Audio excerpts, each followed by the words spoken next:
Welcome to Identify You podcast. I am Shakera, your hostess with the mostest, and today we are back with another segment for Mom Let's Talk. Today we are talking about Black History Month. Hello, Mother. Hi. Happy Black History Month. Happy Black History Month. History in the making. Absolutely. Y'all, speaking of history, did you watch the Super Bowl yesterday? I watched parts of it. I know them folks drugged the Chiefs. Yes, they did. That was such a huge win for the Philadelphia Eagles and Jalen Hurst, and he is top of the headlines this morning. Were you up for the halftime show? I was up, but I didn't watch it. Yeah, Kendrick Lamar. He definitely was history. Um, I'll let you go and watch it, but there's so many messages from his performance altogether. He So had he did good. yeah, it was definitely good. Like it was for the culture. Those who got it, and you have to really, you Watch kind it of and pay gotta attention to it. pay attention to get the hidden message inside of it. But he has Samuel L. Jackson as Uncle Sam. That was my favorite iconic moment, having him as Uncle Sam. Like that was not random. Like, Uncle Sam represents how the industry and government have like always tried to control and censor us. And to have him like just make it clear that, the rules is changing up. Like Right. I got to as go back and Black watch it. Americans, like we have power, and we are actually economically, I forget what the numbers are, but we spend the most money, That's what I said when I heard them talking about the whole Target thing, how people was taking stuff back. I said if Black people would do that and only support Black businesses and not put their money nowhere else, then they'll see we're forced to be reckoned with together. Yeah, and speaking of the Target thing, that's another thing happening, in Black History Month, you guys with DEI and everything. So it's a lot to unpack. We're not going to get into all of it today with all of that, but for sure, a lot of things that we need to just be in tune with. We need to stay tapped in and educated on, because it does affect us and it affects our communities. It affects our future generations to come. And we've come too far.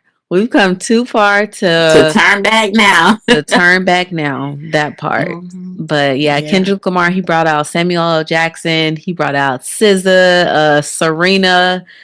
It was really good. And then his choreography, he had the dancers in red, white, and blue, and they like formed the American flag. And, a lot of people would have thought like that was a patriotic moment, but like you'll see like when they were dancing, like they kind of like went down and they was like their backs was showing while the flag was, and it's like America was built on the backs of Black people. Like that's the message I got from it. Like, oh, it was just so powerful. It was so good. There were so many messages from it. Outside of his beef with Drake, that everybody is talking about as well. But I just wanted to touch on that just a little bit, because It's history in the making. Super Bowl was definitely giving Black history yesterday. Well, I'm definitely going to go check it out. Yes. So, you guys, if you are new here, welcome, welcome, welcome. I am Shakera. This is my mother, Miranda, and this is Mom Let's Talk. And we have just heartfelt, honest conversations where we just dive into conversation about life, faith, healing, and our generational journeys that shape who we are today. So, thank you guys for joining us. If you are new here, please do subscribe to the channel if you're watching on YouTube. If you're listening on Apple Podcasts or Spotify, follow, subscribe, leave a review if you're enjoying what you're receiving. Okay. So today, as I already stated, we are exploring the legacy of Black history, faith, resilience, and the importance of celebrating and preserving our stories to empower the next generation. So we're going to jump into our first segment, which is unpopular opinion. What's your take? Real quick, we got 3 unpopular opinions, and we're going to just share how we feel about it. So the first one that we have is Black History Month shouldn't just be one one month. It should be all year. What's your take? I definitely think Black History should be all year. I think that it should be talked about all the time in the homes, in the schools, in the churches, the communities. And I never appreciated the fact that it was in the shortest month of the year. Mm-hmm. Um, and it was like it came and went, and by the time you get halfway through the year, nobody even remembered that we even talked about what was going on. So I always thought that Black history should be talked about all the time. Before we went live, we were talking about the inventions of Black people. Mm-hmm. um, and I'm excited. Like, I'm so glad that we have these inventions that make our life so much easier. So yeah, Yes, what for you think? sure. No, I definitely agree. Black history is all the time. And it's on us to make sure that we're talking about it and shedding light on again the past, the present, and the future, because we can't just wait for someone else to do it for us or wait for them to assign a day, a year, a time. Like, just like the change agents before us, the ones who have paved the way for us to get here. Like, they didn't wait for Right. somebody to give us a platform, give us a stage, give us a microphone. Like, they did what they needed to do. So it's our responsibility to continue and Everybody and do their make way, part. and everybody do their part. So, you know, it's all the time. It's all year. It's forever. So, yes. Yeah. And like I said, I definitely think in our homes we should be talking about it. New parents, young parents, old parents, we need to be educating our children in the Mhm. home, not expecting the schools to do it, not expecting the streets to do it. It's all of Absolutely. our responsibility. So, hey, when you're sitting at the dinner table having dinner with your Have family, those conversations. have Yep. those conversations. For Have sure, those because the conversations. schools are definitely not going to teach our children what they need to know. Me, from growing up in the education system and then becoming a teacher, like, there is very few African American historical figures that they have a curriculum on, and then on top of that, we're actually going to get into some just unsung, unheard of, or not as mentioned heroes, because they focus on the main ones, which are super important: Martin Luther King, Rosa Parks, the The main, pioneers. the pioneers, right? But there's so many historical figures, and they're not gonna touch on it if we rely on the education system to educate our children. Like, it's just not gonna happen. So, like my mom said, like, the dinner table is such a a pivotal place, because number one, that's where you remember, like, the conversations that took place during dinner time. You remember, Yeah. like, the thoughts, and allows your children to express, and you have an opportunity to teach and learn from them as well. So much can happen at the dinner table. Like, get off of your Social devices, media. like, Put the get in technology down. Don't tune, even put it bring it to the down. table. Yes. That I'm really big on that. And we have a circle table, because I believe in, like, circle, like, everybody is a part of it. Everybody opinion matters. Like, you are all a part and shape who this family is. So we don't do technology at the table. Like, on the weekends, you might could eat and do your own thing how you want to do it, but Monday through Friday we are eating together as a family. So, Yeah. yes. History in the making. Mhm. The second one is we focus too much on the pain of our history and not enough on the triumphs and joy. What's your Mm. take? That's good. I do feel like growing up, it felt like more of, like, we're talking about the pain and the struggles of what we came through, and, like, it wasn't a lot of on the triumphs and the joy, like, and it felt hard for me, like, because it was like, dang, like, I appreciate the past and, like, the struggle that we came from, but, like, why don't we celebrate too? So I feel like as time goes on, like, it's kind of shifting. Like, I feel like we do a little bit of both. And when I say we, I mean, like, as a community, as people, as African Americans, like, we're celebrating more. Black women are celebrated more. Black men are celebrated more. Like, so I feel like it's becoming more of, I don't want to say a balance because nothing is really a balance, but we definitely focus on like the pain and like, okay, what our ancestors did, the way that they paved, and then also celebrating those moments The as well. small wins, yeah. Yeah, what you think? Hmm. I definitely think. I think we can't omit the pain because that's part of the story. That's part Mm, of the journey. for sure. And sometimes it's gonna hurt before it get better. It's like when you go to the doctor, you have to get your shot. Like if you Mm, don't like needles, you're not trying to hear it, but you know once it go in and later you'll be fine because it keeps you from getting sick. It's almost the same thing. It's like these things are painful to talk about. We don't want to talk about it. We don't want to bring it up. But we have to because kids need to understand. We need a better understanding. Even at my age, I'm still learning stuff that I hadn't even been exposed to. for sure. So definitely think exposure. Definitely think it's important to take these kids to the Apex Museum, to the Civil Rights Museum, take Hmm. them, on Arbor Avenue, or take them to places that are iconic for Historical history. sites. Yeah. Like these are things that they need to know about. But it's also, like you said, good moments. And good Hmm. moments need to be celebrated. They need to be talked about because there were some victories that came out of the For blood, sure. sweat, and tears. For So sure. we definitely don't need to exclude those. We need to celebrate everything as a whole. And then lastly, faith and the church are no longer the backbone of Black progress like they used to be. Definitely not the church. I think the church has changed tremendously when it comes to just the times. COVID did change a lot, but even growing up, it was always like church was a fashion show. Like people went to church for the wrong reasons. And then when you get in there, it's so much drama. Like, if I'm gonna deal with that kind of drama, I might as well not go to church and deal with the drama in the world.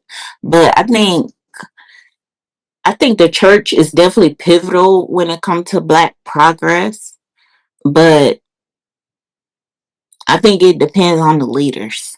If they're really honest and sincere in their faith and in their walk and being shepherds and responsible for other people's faith as well.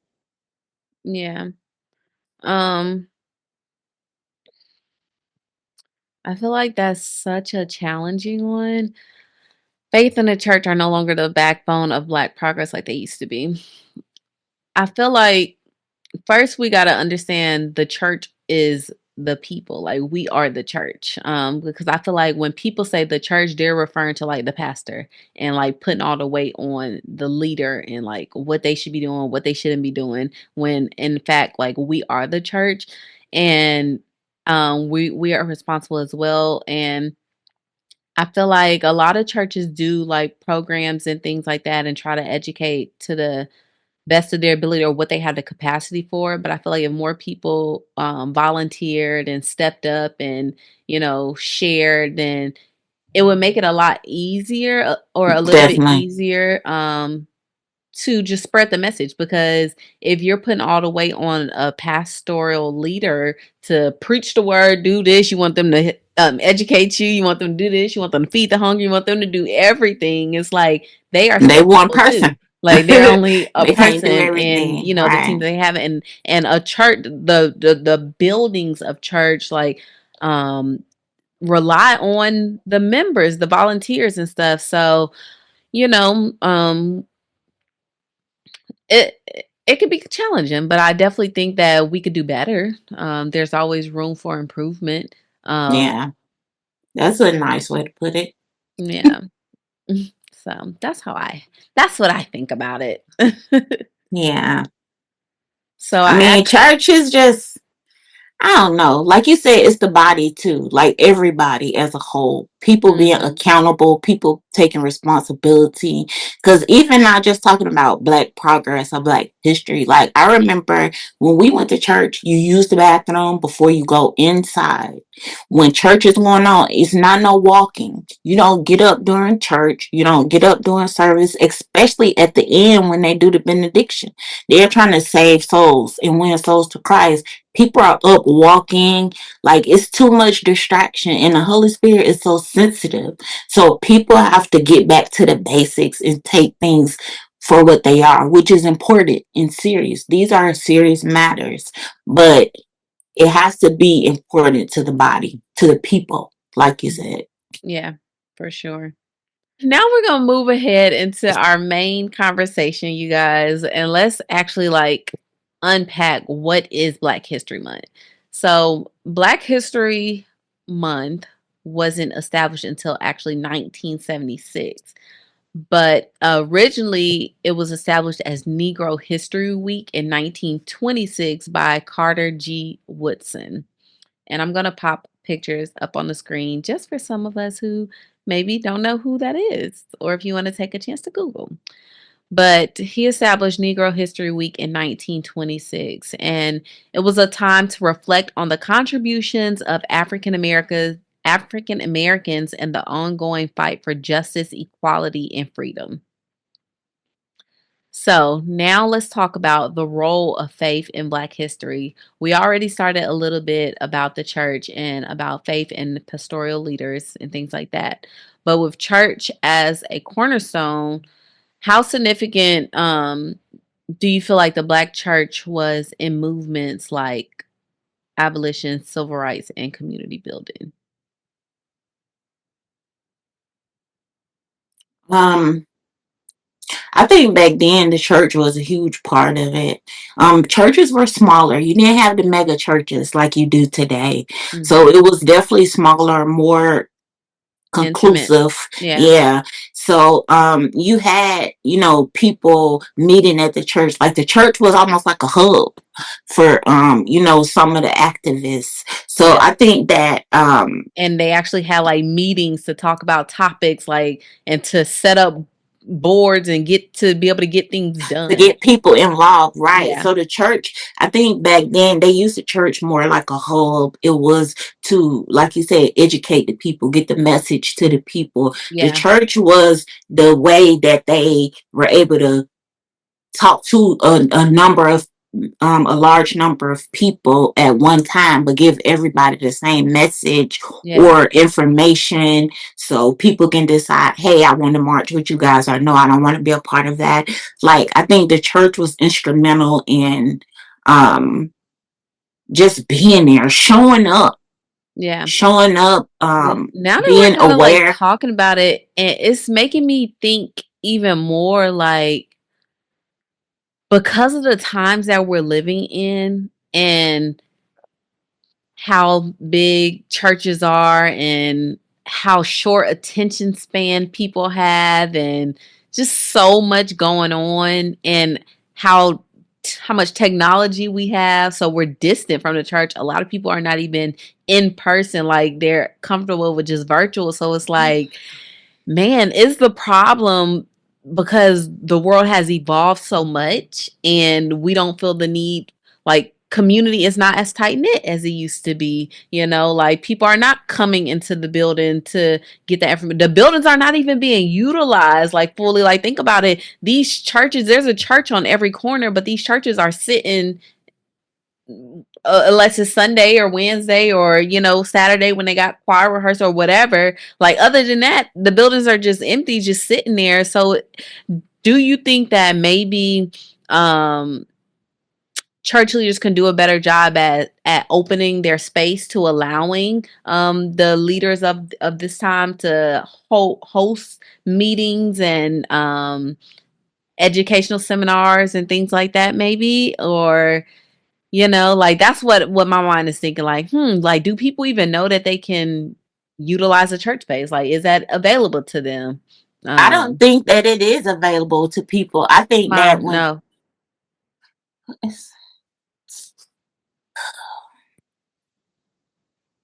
I'm sorry, I'm trying to see. my mama, she called. I guess she ain't get me. She want to keep calling. It's on do not disturb. Okay, I'm back. Let me put my camera, fix my camera back. Okay, sorry. Go ahead. But I think that I know the purpose of the church is for people to come together and fellowship, Hmm. but we have to get outside of just doing the minimum. Like you said, educating people, whether it's job readiness or teaching children how to read or teaching adults how to read, Yeah. literacy, because we can jump right into what black people are dealing with in the history of African Americans. But if we giving people material and they don't know how to read, then are we expecting them to read something that they can't even read? So I Hmm. think we just got to get back to the fundamentals. And you being a teacher, you can kind of attest to that. Like, we have to meet people where they are. So if Hmm. people are willing to come, then when they come, we have to be ready to receive them with open arms.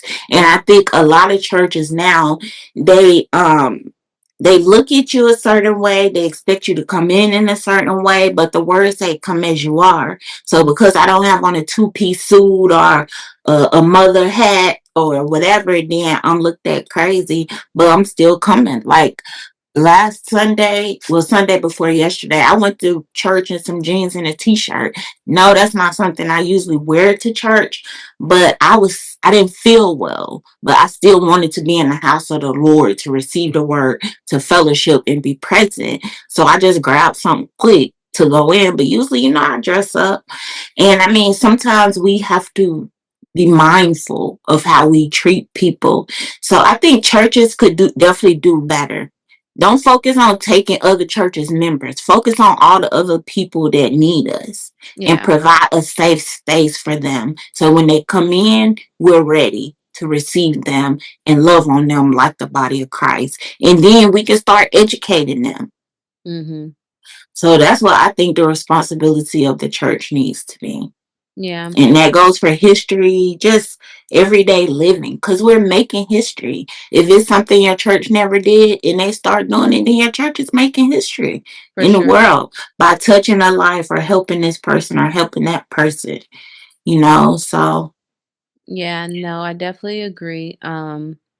Just being a part of a church that I see is doing and I know is doing so many great things and outside of just like the spiritual development of people. One thing that we have is it's called Wednesday class, Wednesday school, and it's like topics that are not just about like it's rooted out of the scripture, of course, out of the holy word, but we're talking about business, we're talking about finance, we're talking about marriages, like again, like you said, life things, life skills that we need to carry us out because I feel like a lot of churches are doing people a disservice if okay, we want to get them healed and want to get them delivered, but then where do they go from there? Like, right, we want to get people out of poverty. We want to get the homeless off the street. But if somebody has been homeless or incarcerated and they come out, they don't know what's next. So I love that we have, a program for the people who were incarcerated and to come out and have a readiness program for them to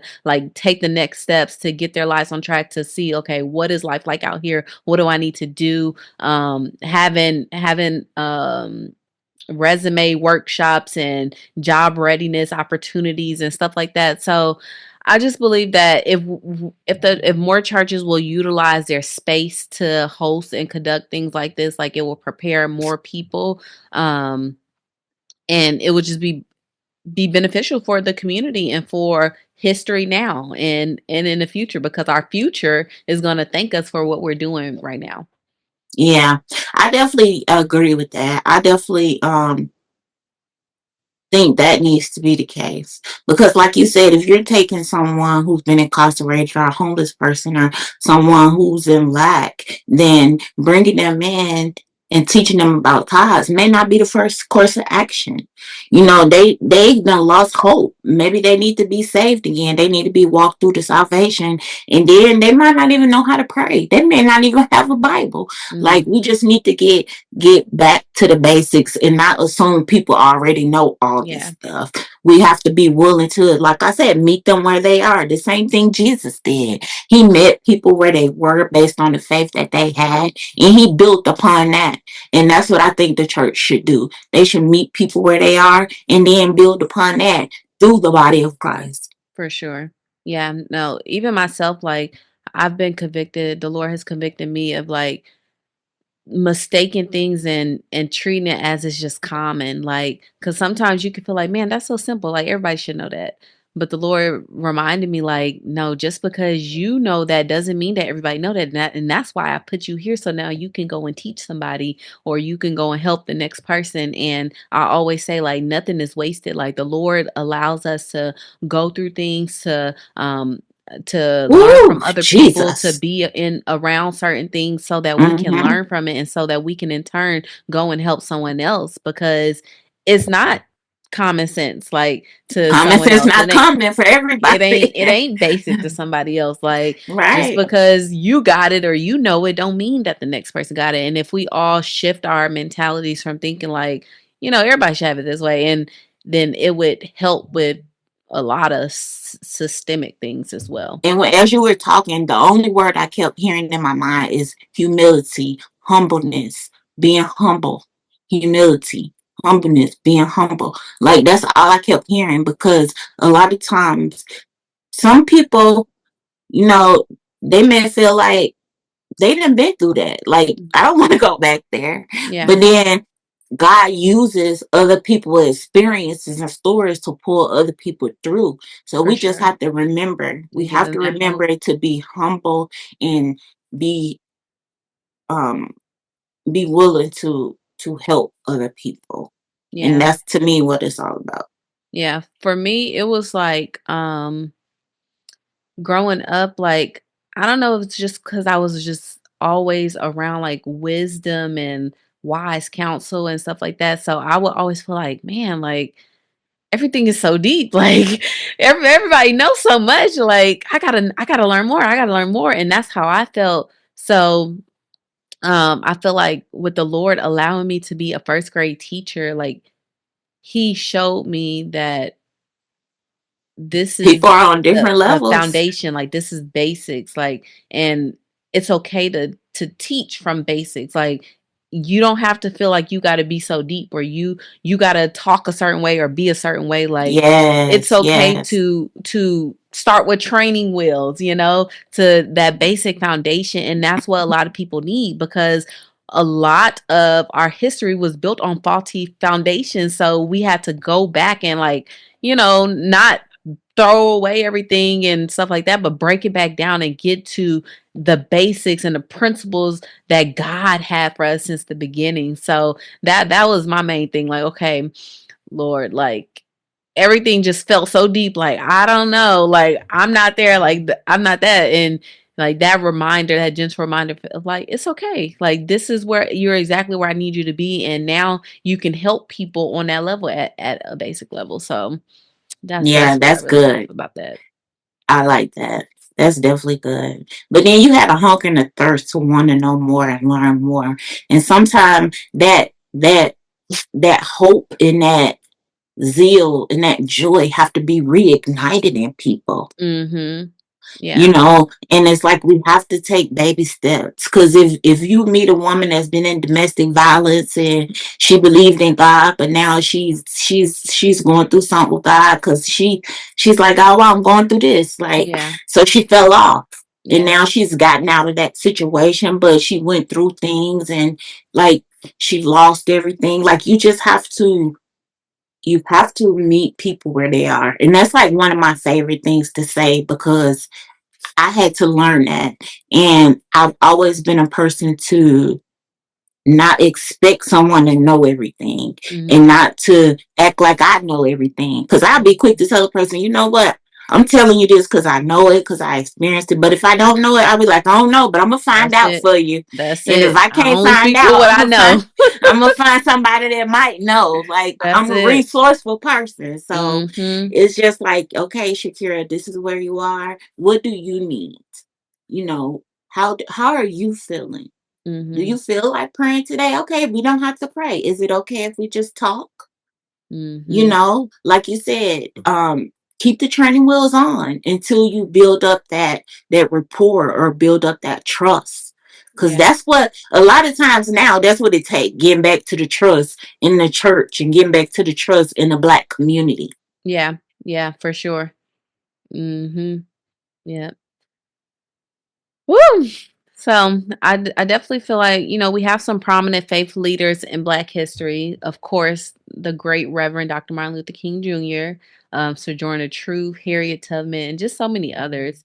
And their faith definitely served as a source of strength for us. And I definitely feel like we're on the backbones of the great work that they have done and paved the way for us. So how let's talk about I want to kind of pivot a little bit and talk about some of the unsung heroes of Black history because again, like we know of like the mainstream ones and the ones that they talk about in school and stuff like that and I'm sure that a lot of the world knows about, but there's so many people and even for myself like we stated at the beginning like we're still learning every day and I literally that's why I love like you said, I've always had the hunger to like want to learn and get No more. information. That's Yeah. why I love reading. That's why I love podcasts because it just gives me like information that like, I didn't know that. Or and then it allows me to go research and dig deeper. And I love that because I'm educating myself and giving myself more knowledge. So during my time of study, I was just looking at some of the unsung heroes of Black history, and I want to highlight just a couple individuals who may not has been, was as well known or significant as some of the others. So, for the first person is, Girl, I was looking at the list and I was like, do you know these? oh no, the only one I can remember ever hearing the name was the Fannie Lou, but the last name threw me off because I always just heard Fannie Lou. Yeah, And I don't even remember who she is for real. So you yeah. teaching me something right now. So go ahead. So the first one is Claudette Colvin. And I thought that this one was so good because y'all, of course, know of Rosa Parks and you know about the bus boycotting in Alabama. Hmm. Well, Claudette Colvin was actually one of the first to give up her seat, like in protest. And her name is not mentioned as much in that context. And what I learned is that she was actually arrested at the age of 15 Oh in wow. Montgomery, Alabama during that time. And I was like, well, why didn't she get recognized? Like for being that young, being a teenager with that much bravery, Tenacity, yes. tenacity, like why did they Courage. not like, Give her her get flowers give now. her flowers, but you gotta think about the times that they were in. So, because Rosa Parks was an adult and also, back then they dealt with colorism. Well, Claudette was darker skinned. She was a darker skinned Black woman. Rosa Parks, she was lighter skinned, fair skinned, whatever you want to say, and an adult. So she was the one who got all the recognition for that. But yeah, Wow. Claudette was Interesting. 15 and then another caveat to that Claudette's story is that she became a teenage mother. So that she had a lot of stuff stacked I against gotta her go read about her. Me and her of might have a lot of stuff in common. yeah, she had a lot of stuff stacked against her on why they didn't allow her to be the face of, that whole That movement. story, right? And I thought that was just that was wild. Very, It very, was very very wild. eye-opening, and Claudette is actually still living, I believe. I think she's still alive, if I'm not mistaken. Oh wow. Yeah. So, yeah, she was the woman who refused to give up her bus seat 9 months before Rosa Parks actually did her thing. So, I thought that was, Wow. like, All right, Miss Claudette.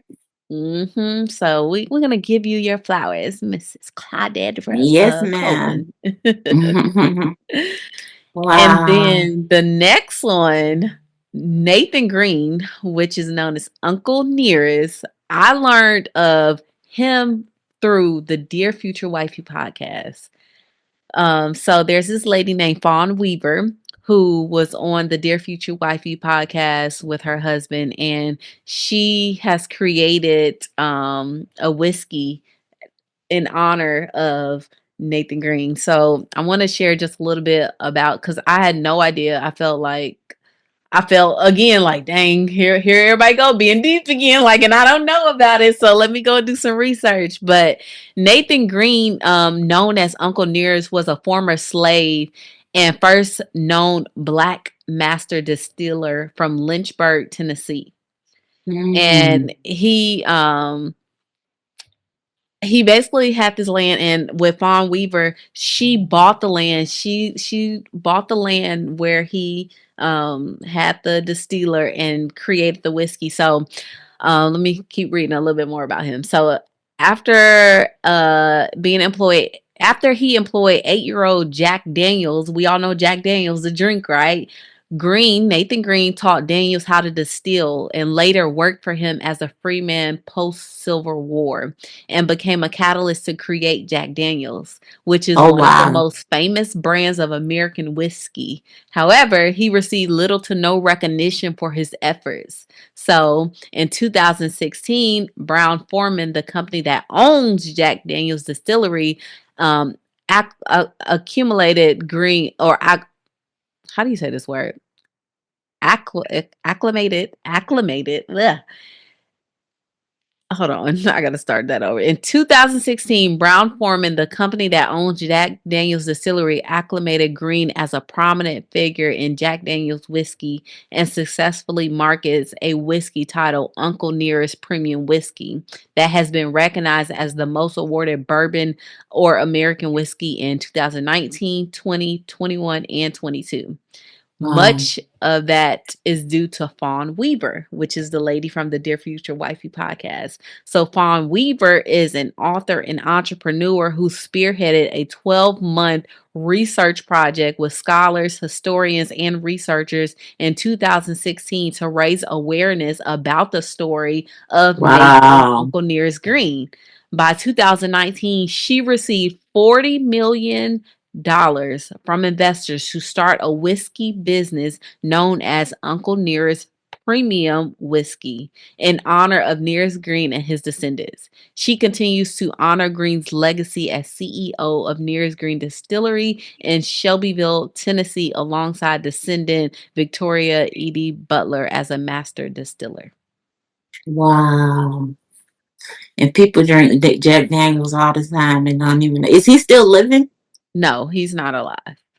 Gotcha. Wow. Yes. So that's how I found out about Uncle Nearest, because she was on the I podcast don't talking drink about. Jack, I but don't drink it either, but I thought that was amazing because she started talking about the yes. land that she accumulated and what she did and the research. I'm like, who is this and what? Why don't I know this? So I was like, wow, that Look is at that. amazing. And that's the stuff we need to know more about. But she put 12 months into the researching and networking and tag teaming. And it took a team to do it because she wanted to have the facts. Yes. And And there's that's what we something have to to be focus said on. about that, guys. Like, I think that's important from us to learn from that as well, is that when God gives you a desire and a purpose for something, it's going to take time. Like, we expect things to just click and show up That and happen microwave overnight. generation. The microwave generation wanting that fast success, but she spent 12 months of research, y'all. Just the Research. research. And community is so important because you cannot raise awareness by yourself. You cannot learn all things by yourself. You can't do big historical things by yourself. It is going to require a team, a community Mm-hmm. who are invested in the mission and the vision. So I thought that was just so powerful, and I just loved her so much from the podcast. And once I started reading her story and doing my rabbit hole research, I follow her on Mm-hmm. social media and just keeping up, because it's like, wow, like, that is inspiring. And as a black woman too, it's like, we Okay. can do crazy historical things like this too to be a part of history. So I just love that story. I love it too. I love her determination and I love her ability to not give up and know that it was going to take time, but stay the course until Mhm. she got what she needed. Yep. So I'm teaching me something new, girl. Yeah. Okay, well, tell me about Fannie Lou, honey. So Fannie Lou is or was because she has since passed, and I thought this is just a fun fact. She died the year you were born. 2 days after you were born. So or 2 days before Wow. you were born. So she died March 14th, 1977. Wow. Mm-hmm. So, and she's from Mississippi. So, What nonetheless, part? Fannie Lou. Yeah, these are just some fun facts. I Hey, was like, she had to be oh, from the South with a name called Fannie Lou. oh yeah, you know it. So, Fannie Lou, American activist, she is one of the most important, passionate, and powerful voices of the civil and voting rights movements, and a leader in the efforts for greater economic opportunities for African Americans. So, one of her most famous quotes is "Nobody's free until everybody's free." Mm, I like that. Mhm. Yes. So she is a hero in her own right. She fought for us to be able to vote as Black women, and that's so important and significant. So if you're not exercising your right to vote, not just for presidential elections, but for any time there is election in place, like this is who fought for us to be able to do so. Um, and she later co-founded the Mississippi Freedom Democratic Party with Ella Baker and Bob Moses to oppose the state's all-white party. So she did a lot of great things as well. She did. That's And amazing. Oh and my gosh. yeah, I just want to note that was it no, I never mind. Never mind. Okay, so yeah. So that is Fannie Lou. That's good. I like that. Yeah, so just wanted to share with y'all just some unsung heroes of Black history who we definitely probably didn't know much about. There's so many more, you guys, that we can definitely dive into. If you have someone that you like to share, please do put it in the comments. Let us know. I want to go and research. I want to continue to learn. Um, and yeah, and just honor these great legends. I love it. I Well, love it. Thank you for the lesson. yes. Oh, that's so amazing. Hmm. And it just I just feel a moment to just sit in gratitude. It just makes you want to just be more appreciative and have gratitude for the people who have come before you and have done great things, because I don't know if like people forget or just think that we was just dropped here like and like life just started, but like we're not It too don't far happen like removed. that. We're not too far removed from our history. Like some of the stuff, and things that have happened and shift the trajectory of our future have happened like 40 years ago, 50 years ago, and, in the last decade. And, like just we're not too far removed from what has happened for Yeah. us. It's a lot of historians who've done some great things, who aren't talked about, like you said. And I think that'll be a great thing for people to check out and see. Like read some Black history for yourself. Like Mhm. I would say, hey, if you a family of four, everybody pick a person and let's come together and talk about Do what a we found out project. about our person. Yeah. Mhm. Yeah, because I don't even think they do that in school anymore. Like Black History projects. Like I know, I feel like probably in lower grade school we definitely did that, but as I got into higher grade, like I don't even think we did projects anymore, like for Black History Month. But yeah, for me, because that's kind of the next thing we're talking about is generational healing and breaking cycles. Like for me, the month of February we only read authors' books or reading about Black historical figures. So every week I take my kids to the library and they're allowed to check out a few books. But for the month of February, like they can only check out Black authors or about Black historical figures so that I can teach them and read to them and educate them about their history and also shedding light on just Black authors, new and old, because there's Yes. so many of us. That's good. I like that. Look at you. Go ahead, mama. So We yeah, have to create our own history for sure. What kind of legacy do we want to leave? When we gone, what do exactly. we want to be known for? Hmm. So that's a question I pose. When you're gone, what do you want people to remember you for? Yeah. Hmm. Hmm. Yes. And then I believe that is so important for us to recognize how systemic racism, trauma, and brokenness have affected generations of Black families, because we already had an episode about generational healing, but there's so much more that we can talk about with that, because we are affected by what has occurred, rather we want to admit to it or not. I But agree. a lot of it can lead to negative thoughts about ourselves. As earlier, as I was talking about, back then they had to deal with colorism a lot. And sometimes that comes up, people feeling like dark skin versus light skin, or just judging women based off the color of their skin. And with melanin women, there's so many shades that we come in. Like, we are so beautiful and we come in so many shades, but we can put ourselves against each other, or people can put us against each other, when it's like at the end of the day, we all Black.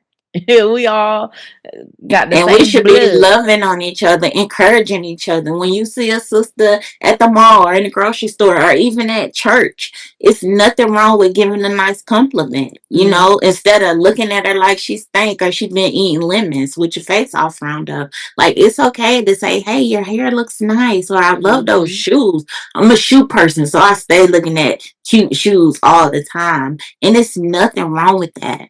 So that's mhm, what we need to get in the habit of doing, uplifting each other, encouraging one another. Because you're a Black woman, you know what you go through as a Black woman. She's mhm, a sister too. So you think she's not going through, if not the same thing, something similar? When mhm, you like that's on someone to say something nice to you, like, girl, hang in there, it's gonna get better, whatever the case may be. So we just need to, like you said, like we talked about earlier, just getting back to the basics and thinking about, like, what you would like to have, or what you would like to be told, or what you may even say to yourself that can be encouraging. We big on affirming yourself. So be nice and affirm someone else every day for the rest of this month, or challenge yourself to do it for the rest of the year, because Black history doesn't have to only be in February. mhm. Absolutely. And you mentioned about the hair, and I was talking about the skin. I think that that's so important because, um, the negative thoughts about oneself, like some girls and now turned women have dealt with, oh, you're pretty for a dark skinned girl, or sayings like that people have said, or us with our natural hair, like people always giving us a look, or feeling like we had to switch it up in certain environments, or working in corporate America. And like now, like, it's more accepted in places, but just reminding our little girls, our little brown girls, that your hair, your natural state of hair is beautiful. Your skin is beautiful. You are beautiful, and everything about you is beautiful. So I think we have to correct those negative thoughts about ourselves, so that in turn we can help correct it about others. Yeah, I agree. And as you were saying that, I just thought about my most current situation where I've been dealing with some skin rashes, some itching, and found out I had alopecia. So, in having locks and now my hair falling out, it's like, I'll cut this hair off in a minute, but I love my hair.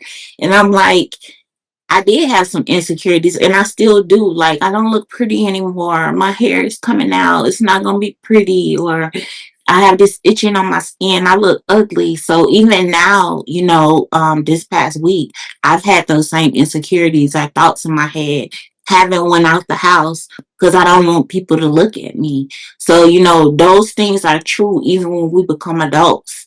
So Mhm. I'm great at affirming myself, but sometimes it feels good to know I have a sister or a little friend like my daughter to be able to send me an encouraging message or a prayer, a healing prayer or something that's going to help reaffirm who I am and whose I am in Yes. Christ Jesus. Yes. So, Amen.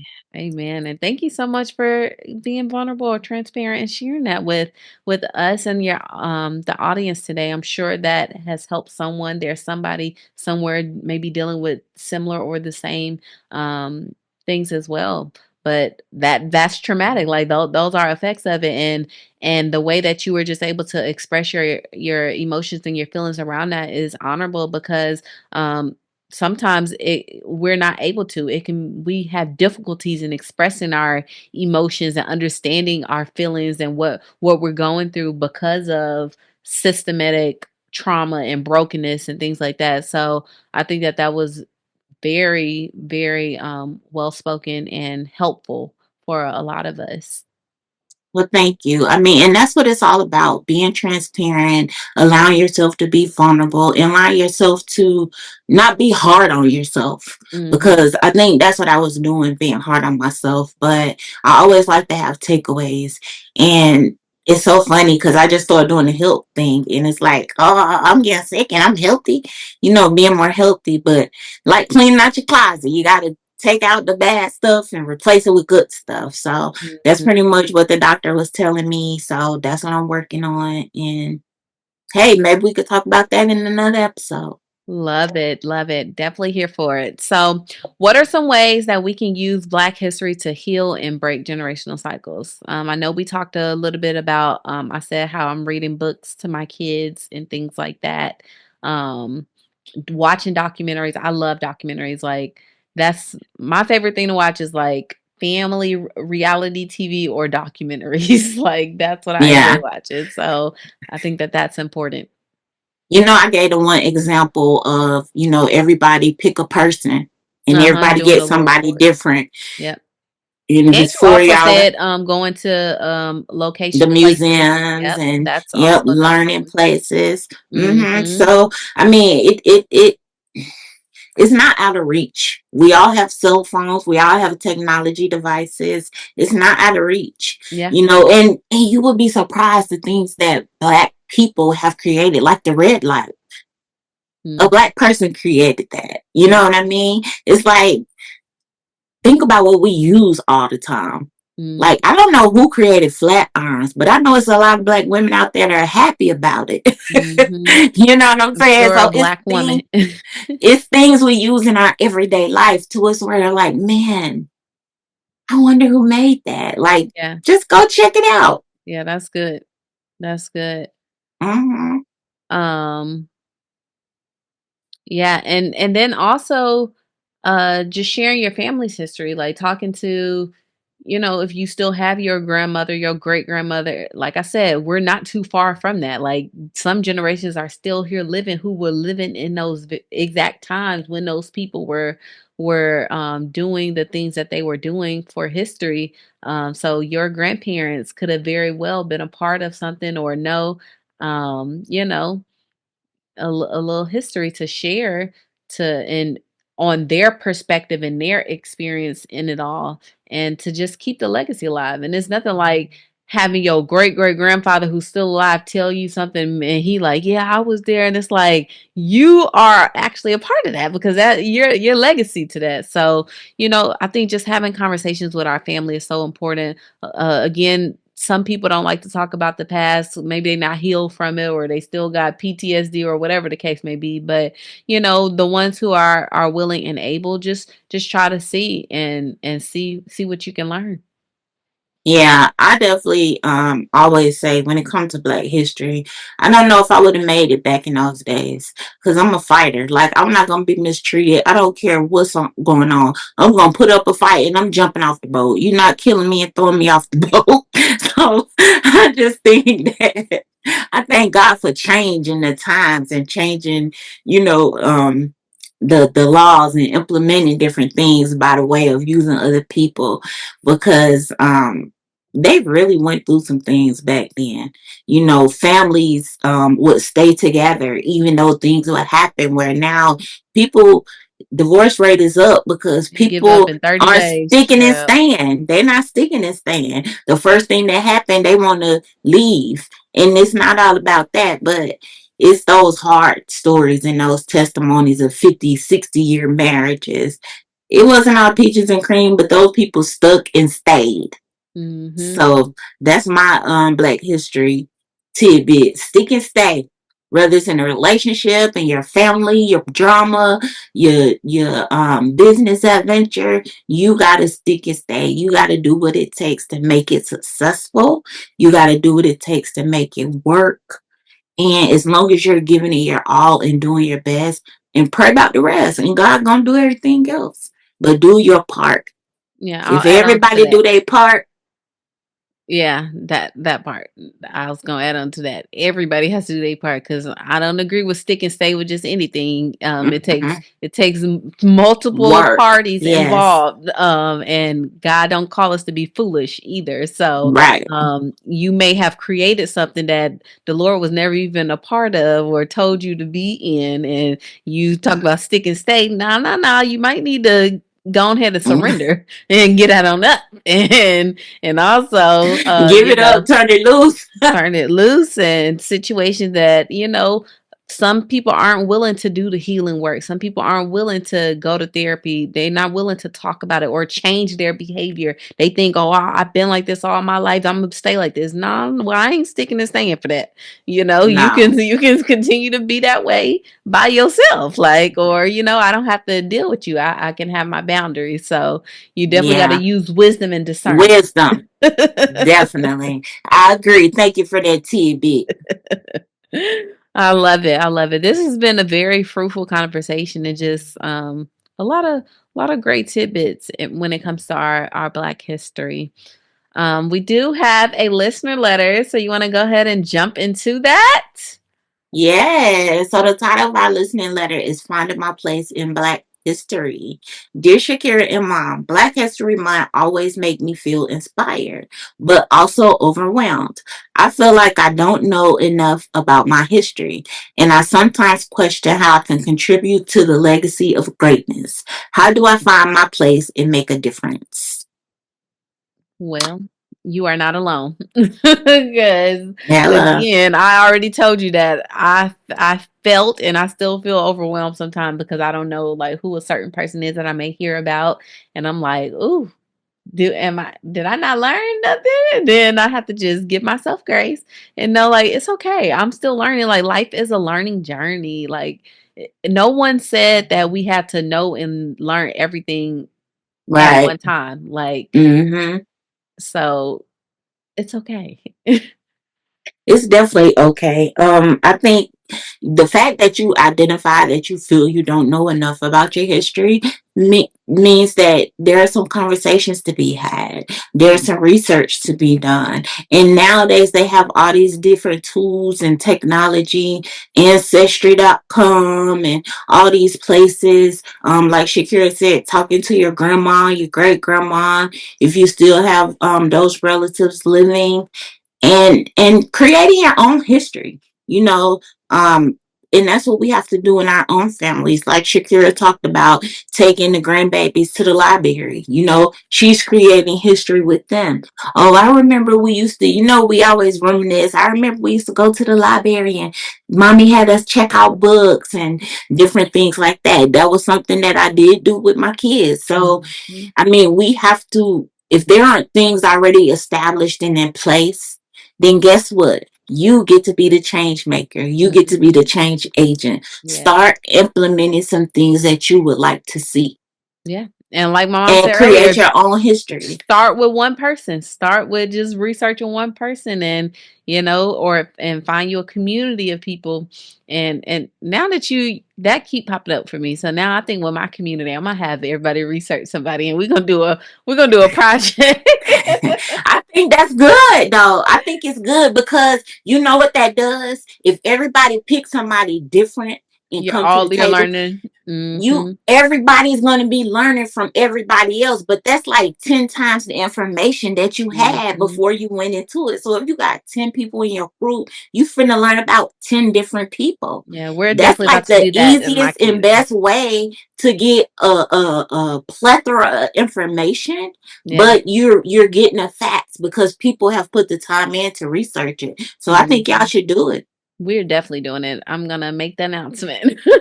We're definitely Can gonna I do be a can I be a guest that. listener? Can I be a guest listener? Yeah. I don't have to speak, but I can be a guest listener. Because, I mean, that's just something like, I like doing research. I like learning new stuff too. I like Actually, y'all know creating what? things. We're gonna do a YouTube live. So we'll do a YouTube live probably the last day of the month or sometime. I'll figure it out. But put your post notifications on. We'll do a live YouTube for everybody to be able to present their person and give a little history so that we all can learn together. We're all in this together. We're all I journeying. agree. And I if you love it. like, I'll have a person I can look up too. I can be a part of the project. Yeah. Yep. Everybody getting a person. You get a person. You get a You person. get a You get a person. I'm I here love it. for it. I love it.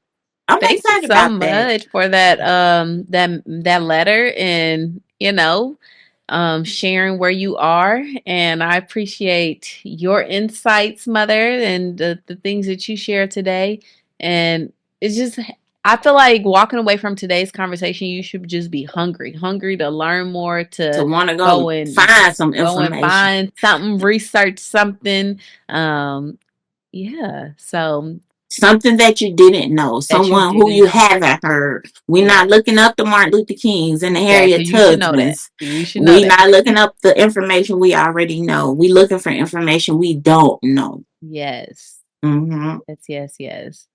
So good because we know that Black history is about more than just remembering, but it's about action. So we are going to take action. We're going to do our part. It's about unity. We're going to continue to pray for unity within our country, our city, our states, our communities, and carrying the torch forward. We have to do our part because we are a part of this story. We are a part of history, and every contribution matters. Yes, definitely. I love that. This has been a great conversation today. I didn't know how it was going to go. I was just like, thinking about so much when it comes to Black history. But it's been great. It's definitely been insightful, learning about the people who aren't talked about. And of Mhm. course, that happens a lot. That happens a lot in churches. That happens a lot in families. Mhm. I always felt like I was the black sheep of the family. So it's Mhm. like people sometimes fall by the wayside. And all the time, it's not intentional. Yeah. It's just that everything else is going on. So to learn about Claudette Colvin and, the importance and then to know that she's even still alive, like I would love to just meet her. Like that Mhm. has to be, oh my gosh, like Those are the when kind of you was people you want to sit down and talk with. yes, when And you that's was how I talking was about as her, a child, y'all sitting with the old folks, wanting to talk with them and learn from them and get their wisdom. And that's why I feel like I just always been ahead of my time because that was me. Like a my young girl with an old soul. man, listen. So I Yeah. love it. This has been so good. So we got a new challenge for everybody, all our listeners. Y'all, this week you are going to learn about one new figure in Black history who you didn't know about, and you're going to come prepared to the live so that you can share. I'm going to have an option where you can actually call in and share on live with us. So y'all do your homework. Tap into this assignment, this challenge with us, and I'm excited to just hear from each of you, and then also thinking about how you can utilize your gifts and your faith Mm. and your impact. How are you going to be honored? What is your legacy going to be remembered for? How are you going to contribute to Black history? So it's a lot to think about, but thankfully it's only the beginning, and we have time. So I can't wait. I'm excited. I am too. Good idea. I'm excited. I'm gonna go look up my person. I gotta Yeah. find. I don't know, girl. I'm look up my person. I'm so excited. So this has been so good, you guys. Thank you so much for tuning in. If you are watching on YouTube, you know what I need you to do. Go ahead and hit that subscribe button and put that post notification bell on so you can be notified every single time I post a new video. And we are available wherever you get your podcasts, Apple Podcasts, Spotify. Go over and follow the podcast. Leave a 5-star review on Apple if you have really been loving the conversation and just everything that we have to share. You guys, I appreciate you so much for tuning in today. Thank you for our listener letter. Thank you for all of our listeners who just tune in and like to listen. You may be driving, working, just working out, but you like to hear what we have to say. And we greatly, greatly appreciate all of the love and support. So thank you guys. Thank you for always tuning in. Thank you to the moms who have been growing throughout our series, our episodes. Thank you to the adult daughters who've taken that next step to, bridge the gaps in those relationships. Hopefully, the things that we share, the vulnerability, the transparency will help you all as it has continued to help us, and that you can just grow and be prosperous and help someone else to lift them up and keep them moving forward in the right direction. So continue to stay tuned, continue to share, share, share. And next week on Monday, bring somebody with you so you guys can watch the segment together. Yes. And as always, make sure you walk by faith Walk by and faith. slay, plus Let's pray each each and and every every day because because God, God, He will make a He way. will make a way. We love you guys so much, and we'll see you next time.